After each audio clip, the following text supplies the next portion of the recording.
Okay, so I'm recording, trying to do this to help some people out because I'll be honest, I've been on Logic since Logic 8. I think I said that in the last video. And even being on Logic is sometimes it's challenging. There's certain things where you're on a scavenger hunt just trying to figure it out where it's at. And even more so with this release for Logic Pro on the iPad. So I'm going to tell you up front, prepare your mind to search for things that, especially if you are the kind of like me. I just prefer it to be right there in my face and just let me do it, right? Use the tool, because I'm more about the music making than I am about trying to figure out your creative idea to put something hidden in another spot so I can go hunt it down. It drives you crazy.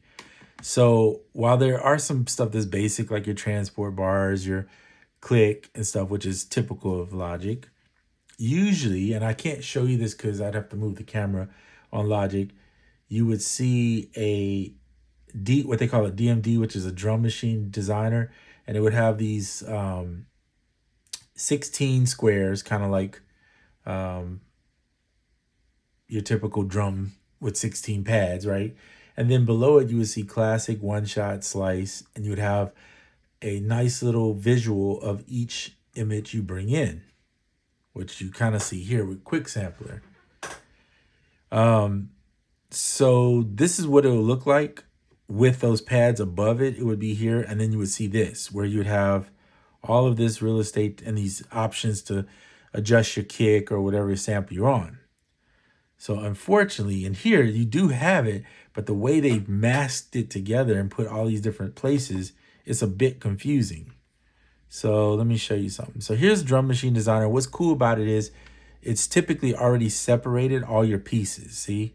So here's an empty kit. Well, it's not empty technically because I put in some sounds. So if you hit this button here for the piano, and then you go over to this button, you'll see that you can put the drum pads. There they are. Boom. There's the ones I put in. Now, this normally, if you have a bigger iPad, you can space it out. You can make these smaller by doing surface settings, changing the icon to small if you want them really small. You got a bunch. You can go medium, which is pretty good. If you feel like you need that many pads for whatever reason. I like it at large because I want to be able to, that was loud. But let me turn that down right now so I don't blast the eardrums out. Okay. Okay. So I like it that way on my surface settings right here. I don't like, you can leave this on where they show those little icons. It annoys me. Or you can leave this on, but I don't want this because it says rim, and that's not a rim. I named it something totally, it's a snare. It drops in the name of whatever the waveform is, okay? So that's kind of cool. So leave that there. I mean, that's my choice. You don't have to, but all right. And then you got the whole thing of ordering, and then the velocity mode. In this case, is tap Y.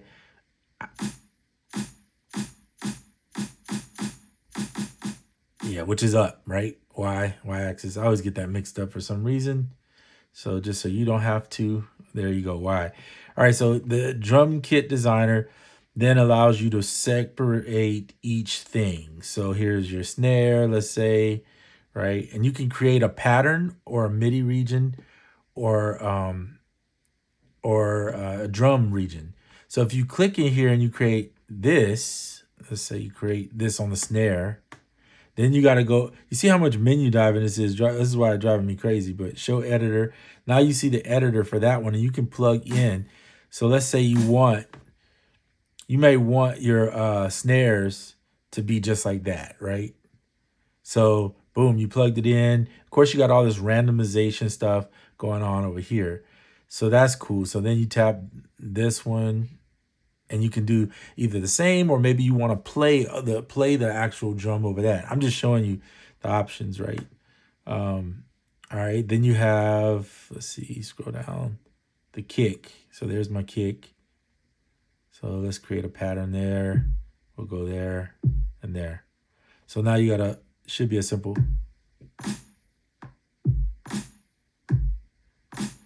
If you want this longer where you can stretch it, then there's a length over here, and you got all these different steps you can do. So if your pattern my advice to you on this is if you're not going to play in the pattern, which is kind of cool, like if you just want the snares to hit every time and that's it, do the snares with the pattern. But if you want to, or maybe you want one kick that hits always on the one, and the one of each oh Lord, why is it not coming to me? You know what I'm saying? Of each measure. So you want to hit on the one, right? The one on there, one, right? But then you want to fill the other kicks in like your ghost kicks. So then you might have one kick that you do this and one that you don't. I'm just showing you, again, options that you can do. So this is a simple one. But this is the cool thing about Drum Designer is it's already separated. So now if you really want to get intricate with your mixing, you can go in and have your kicks go into a drum bus, etc., etc. They did a great job on this. I will not complain. I have my complaints, but it's mostly on audio editing. It's not on anything related to the MIDI. They did an excellent job on this, and I have zero complaints on the MIDI. But I would like to see their audio editing be a little bit better. I'm not even going to get into that on this video. It's a waste of time. All right, I'm trying to show you something so you can see how you can do that pretty easy. But keep in mind too that when you go in, if you want to, let's say the snare is just not hitting right, you have your basic tone and volume here where you can turn it back. But if you want to get detailed, then you click in, drag up maybe, and you can adjust it more. Like let's say I want maybe that to hit here, right? Instead of where it was. I thought it let you play it in here, but maybe I'm used to clicking on the mouse, but whatever. Okay, so there it is. Boom, bam. Let's get out of here. And now let's play it.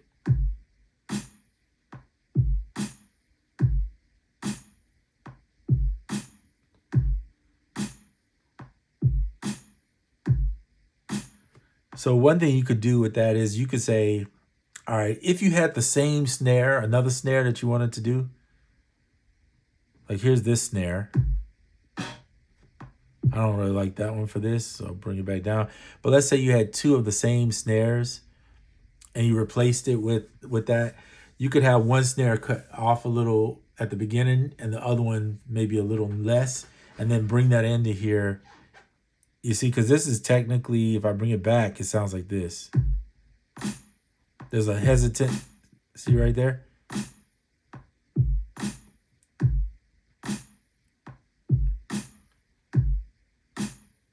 So you could have one there and one a little late, or a little off. Or you can manually go in and do that technically. You could go in, if you had MIDI notes, you could just go in and nudge them forward a little bit, which you could do it in here too, but there's a process for everything, okay? Just be honest. I think, let's see. Oops. This is an LFO, and I don't want that, so I'm trying to get that back to 0. All right, so LFO, you have your amps, your filter that you can do. I mean, it's crazy. I got to be honest when it comes to that. It's got it locked as far as that. And it's the best thing we got on iOS, period.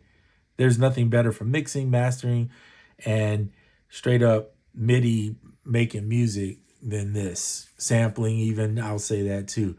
I do want more as far as audio, but again, that's a whole different story. All right, cool. So each track you could add a little audio effect onto. Let's say you don't want a certain effect on, like, I'll give you an example. Let's go down. Oops, I didn't mean to mute that. There's something I tend to do with hats or whatever. So I'm going to go to this hat here. And sometimes I'll tune the hat, but I also like to add an effect to my main hat. So I'll show you. So audio damage makes this pan station 2. You probably heard of it. And one of the things I like in there is a basic pan. And then I'll dial it back so that it doesn't have a lot of depth. Just maybe like 20 to 30%, something like that. By the way, you can change the rate too. So like sometimes on this rate, I might have it set at like 1/8, right? So now when I go in, let's create a pattern here. And it did not put the pattern at the one because I messed that up. So we'll create a pattern, and we'll edit the pattern, show in the indicator. Okay, and then we'll do that. That. So then that sounds like, okay, so it's panning it back and forth, giving it some more movement. But if you understand here also that you can click that little arrow, do note repeats, you can change the velocity. I like to do the randomization on the velocity. And then I'll still adjust it according to my taste. Because if they go way off the rocker for me, it's a little bit much. Okay, so there you go.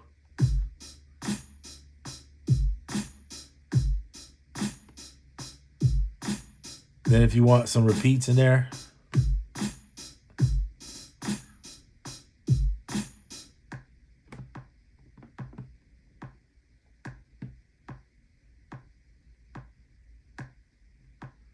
okay, let's go back.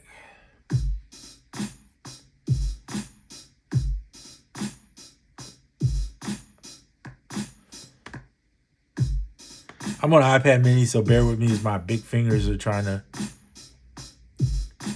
But there's your ratchet, like hats and stuff of that nature. Pencil, go back in here. Click edit, showing the editor. So on hats, I'm not gonna do that much. You just run your finger here, depending on how many sub steps you want it to do.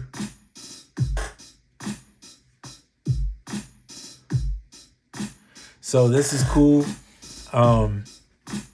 Again, MIDI editing, hands down best, period. Point blank, period. No questions asked, the best. So you have all that right there. You can change the root node. You can change however you want to do. Change the length, the scale, etc. And then over in this corner, you can transpose or just clear the pattern. So to me, the drum machine designer in Logic and Logic Pro on desktop and on here are phenomenal. They're both phenomenal. It's easier on the desktop, of course, because you can see everything in one location. But man, if you got your 12.9, I had the 12.9. I didn't really find myself using it enough to justify the cost. But if you got the bigger iPad, you got a great thing.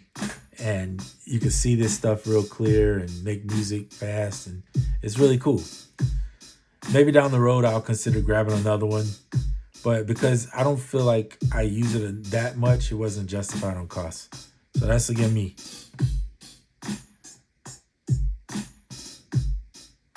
You want to turn the volume back? Sometimes that's a good thing. Turn the volume back on your hat. For some reason, they amp the sound up in it. So Logic does this on purpose, I think, where they'll push the hat back, I think like 6 dB just so it don't clip. I don't know what the reasoning is for that, but it is what it is.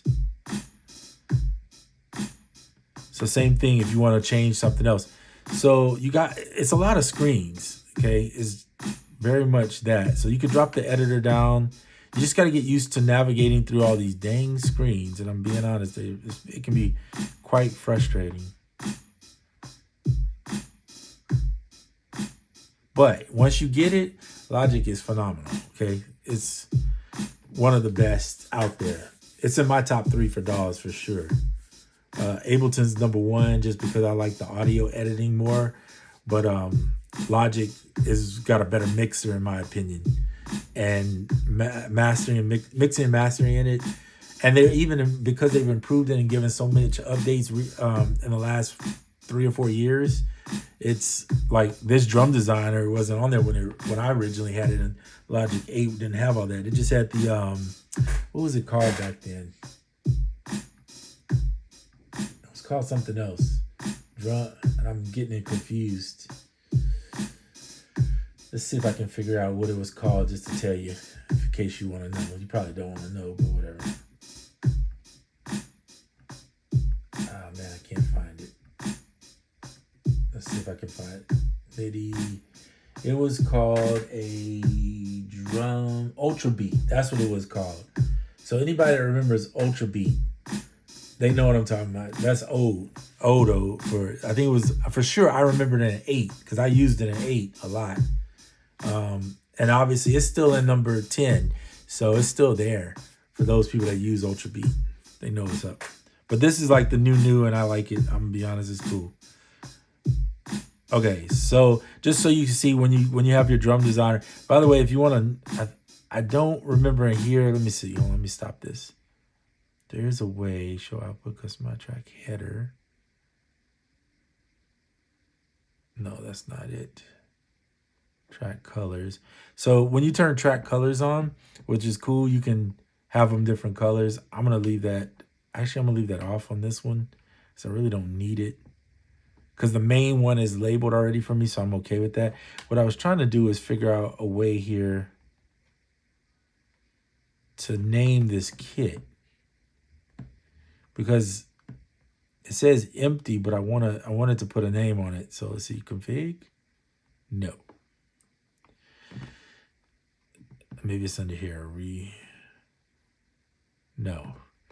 So information. Oh, here we go. Information. So yeah, again, every renaming on these tracks is all under information. I completely forgot about that. So instead of just saying empty kit, I'm gonna call this main drums. Okay, I always like it crashed.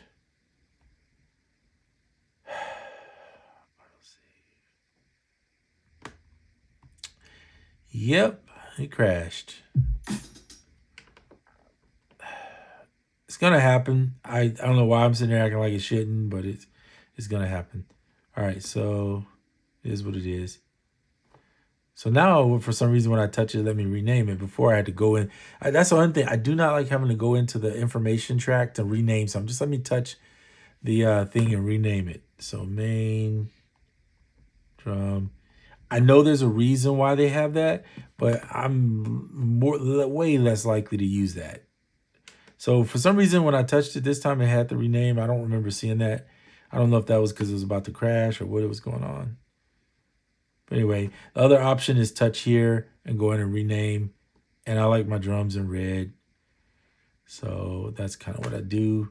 You can touch here, also touch this little drop down and do your region defaults. So if you want like, where's the colors for the region defaults? Guess I don't have it. Also, you can use your flam, your different velocity stuff, your swing, if you want some swing on it. It's loaded with features. I will never deny that for sure. But for some reason, track, it doesn't do what I was hoping there, which was let me label the whole track red. Okay, it is what it is. All right, enough of that. So yeah, there you have it. There you have it. You can rename each one of these if you want. You can flatten the stack. Now, if you flatten the stack, if I remember, it separates it apart. So it'll get rid of, I haven't done this in a while, but it'll get rid of the ones that you don't use. So don't do that unless you are for sure like, hey, I'm not going to use these other kicks or snares or whatever. Because let's say you want to go back in, but I haven't touched these here. Let's say I want to go back and add a low, high. This is a high, which actually should have been on the low. This is where I wanted that. So I'll usually do like a low, high, mid hat thing. But that's just showing you how you do it. All right, cool. For those that don't mind sequencing stuff, if you don't want to sequence, drum that thing in. You can drum each part in individually or drum it together if you got that skill. And that is about it. You can change, if I remember right, you can change the icons. Or I'm not. I'm not sure. Maybe they don't let you change the icons on there. Thought you could change each of the icons. I know you don't want to change that one because it indicates what you're doing. But you see how it's broke down these little bitty, if you can see those little bitty things. So one thing I would say is for those that are new and is dry and maybe it seems time consuming doing all this and you want to have a quicker workflow, because that's one of the things about it that drives me crazy is the workflow is sometimes annoying because it just takes forever. set yourself up. Maybe if you know you're going to use the drum designer all the time, set yourself up one track that you know you're going to use hands down. It's going to happen. Then set yourself up a drum bus or some type of bus that you can use to put certain things. Like I always use EOS 2 on my drums. So I have a bus there for the drums to give it a little, to help the drum sound a little more lively. And then I have a stereo. The stereo out is my main channel out to the master. So this is like an AUM is your final master track, right? So you put in Saturn. I was trying out this RRS Soviet thing as just the drum. That may change. I may just go back to what I'm used to. I'm really trying to explore a little bit. But, most of it's the same because I always have Haze 2 and Barricade. So that's going to always stay. Saturn is consistent on here at least. I don't have it on desktop, so I just use these two. But, yeah, there you go. So set yourself up a master chain, maybe one bus, a bus effect, and then set yourself up a drum or something that you're going to use. And let that be a template. And then you got to name it. And the problem with here is because everything's so together and I don't really know. Let's see. Count in. I don't know how I name this project other than if I leave out of the project. You can see here it says project 2. Then you can for sure rename it and call it master template. Sometimes I have to look because my hand's so big I can't see the. All right, so every time you come in, you got this master template. But what you have to remember is when you go, you have to make a copy of it. So you have to go, see how it says duplicate or whatever you want to call it. So make a duplicate. It'll say master 2 and then rename it to whatever you're going to be. Project 1 for right now. You could always rename that, which is kind of neat. I like that about it. But maybe like on the master template, I would go back in here to close that out and just delete all these. See, I want my delete to be, okay, there. Let me at least delete them all together. That's good. I was getting nervous like I was going to have to delete one at a time. All right, I'm going to take that off. Cool. So this is set up. Boom. So my master template is there. And just make the changes. I will say that I do like the fact that it's fast on the rename situation. And I don't have to delete so many of the tracks. I can just, and by the way, if you need a new track, plus is the new track. Select allows you to select tracks and delete them or whatever, or send them to somebody. It's going to be fun. In time, I'm trying to be patient with it too, but remember I've been on Logic so long, my brain wants them to just give me Logic and stop playing around. But if we can be patient, I will say that Logic is going to be worthy. It's going to be worth the $50 a year that you're paying, or $49, which is like $4 a month, a little over $4 a month, because you're going to have a great DAW on iOS. Finally, no complaints about a DAW on iOS that's solid.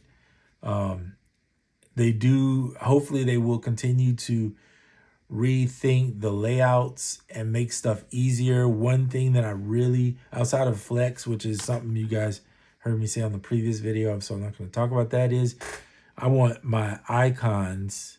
I'd rather the drop down, touch here, drop down, grab the icon I need, or with this extra space up here, put all the icons up here that I need for like the pencil tool. So right now what you have is a trim, a loop, some scissors, and a stretch. This is a selector tool, which allows you to select individual ones. And this is a copy tool, right? You can either select individual or select all, okay? And what I mean by individual is multiple tracks or the whole, or a bunch of tracks. Yeah, otherwise it's great. The pinch to zoom is phenomenal. That is really good. Being able to pinch and maneuver. Yeah.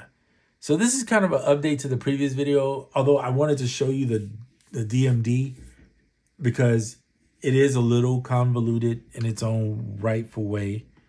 I won't say rightful because it ain't right that it is, but it is what it is. But remember, touch here for this so you can edit the sound, right? Touch here to if you want the piano roll. I'm never going to use the piano roll for these drums. I'm just not going to do it. Not since they've added the fact that you can touch here and add in a pattern region. That pattern region is huge. I mean, if you want to do drums pretty quick, if you're not going to drum in the stuff, if you're going to drum in the stuff, then don't even touch that. Just turn record on. Like if you just want to do the snare, just hit record on the snare and do your snare. And if that's the way you want your workflow to be.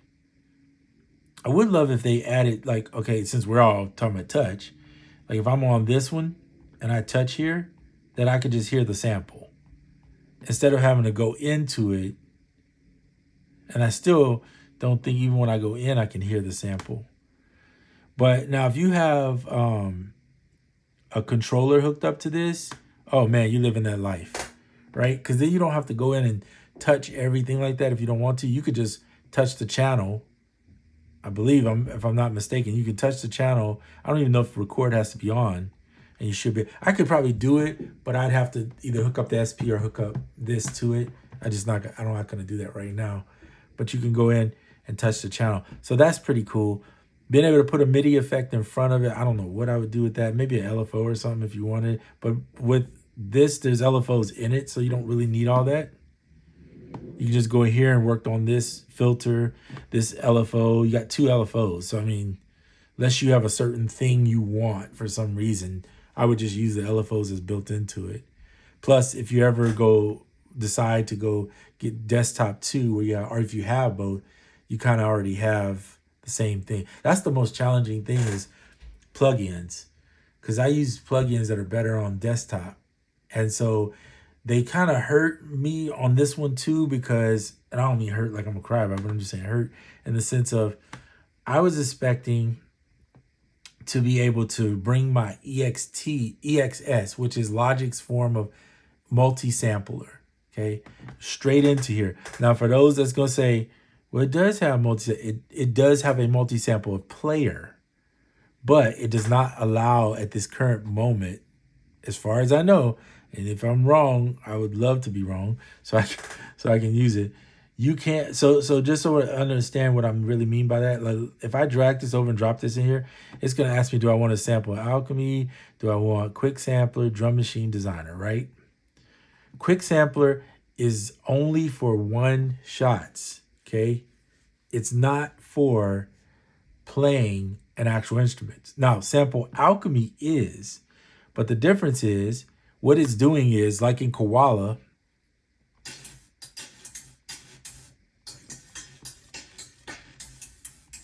is it's just pitching it across for you to play. So this is a terrible example, by the way, because that's just a hat. So let's see if we can get a better example. I don't think I have any instruments like that on here that are just one shot. So let's just look. I might have something in here as you go back. Okay. What do I have in here that could be an instrument? Well, I probably have a bass for sure. Oh, I forget I have this volume. I got to start playing with that thing. So I have a bass note. So that's... All right, so we'll use the bass note for right now. Drop that in, throw it in Alchemy. You'll better...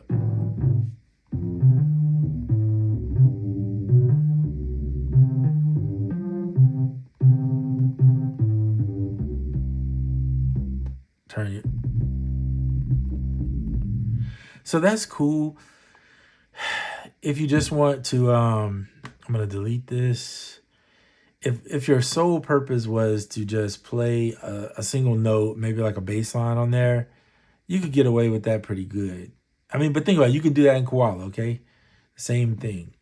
But if I try to get, and that's fine. So again, that's single note. So if I go in here, let's do add a track, and I go to MIDI, we'll say, and click this button. Oh, no, this button right here. I'm sorry.